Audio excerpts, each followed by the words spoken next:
welcome back to my channel. So this week I'm bringing you another episode of Is It Worth It? And today we're gonna have a little review of my Fitbit and whether it's worth getting a Fitbit. I have a Fitbit Alta, which is not the newest generation in the Fitbit brand. I didn't want to pay for the full spec top one, I can't remember what that one's called, so I went a couple of generations down and this one was about £80, but I got it in January sale, so it was a little bit less. The main reason I wanted a Fitbit in the first place was for the sleep tracking, which is something that I really wanted to track. I also do use the step counter quite a lot so that I can see how many steps I've done throughout a day. I've never really worn a watch in my life, so I thought I was going to be really annoyed by how kind of bulky and plasticky the strap is, especially when wearing it to bed. But I actually found that I've got really used to it, and when I don't have it on for a day, I like go to look at my wrist to see what the time is, and it's not there. The other thing I really like about it is that you get your text to it. So when you get a text, it vibrates, and then the first couple of lines of the message pop up on your watch, so you can just have a quick read, which is nice. And it also has synced to my calendar, so it reminds me 15 minutes before I have any meetings at work that I need to go to the meeting, which is also very useful. A less useful thing for me within that function is when it vibrates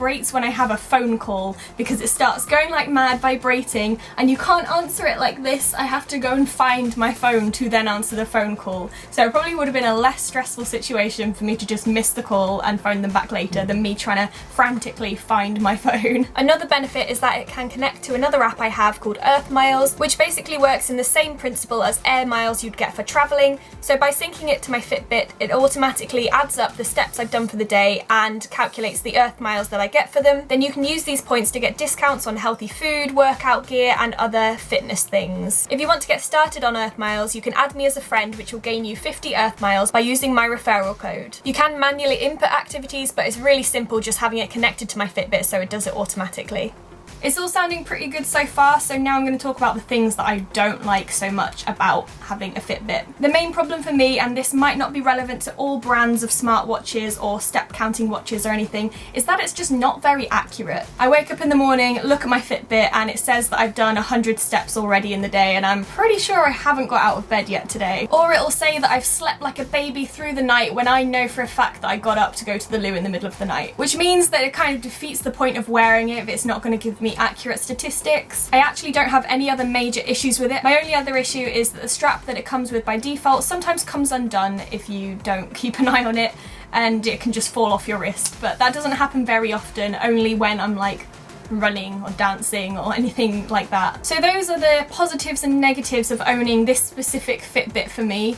I've been wearing it since January, which is when I got it, and I've been wearing it every day to bed and around the days when I don't forget to put it back on after the shower. I'm in two minds about carrying on wearing it, because if it's not going to provide me with accurate data, what is the point in wearing it? I do use the sleep tracker stats in my bullet journal when I'm tracking how much sleep I've had, so it's good for getting a general overview for that, and I do use it to tell the time, and that is about it. That's the only reasons I do wear it. So I'm kind of tempted to just get a nice watch that tells the time and not bother with the sleep tracking or the step counting. So those are my views on the Fitbit. Is it worth getting a Fitbit? In my opinion, no. Unless you're gonna splash out and get a really expensive, potentially more accurate one, I don't think it's worth getting at all. Hopefully this has been helpful in some way. If you own a Fitbit, please tell me in the comments whether you like it, have you got on with it, have you found it to be very accurate, which model of Fitbit or smartwatch do you own? I'd love to read your comments, and maybe I've been completely wrong and just had a bad experience with this Fitbit. Thank you so much for watching. As always, please give me a thumbs up if you like this video and subscribe so you don't miss any future ones, and don't forget to hit that bell so you get notified every time I upload. I'll see you next week. Bye. It is sweaty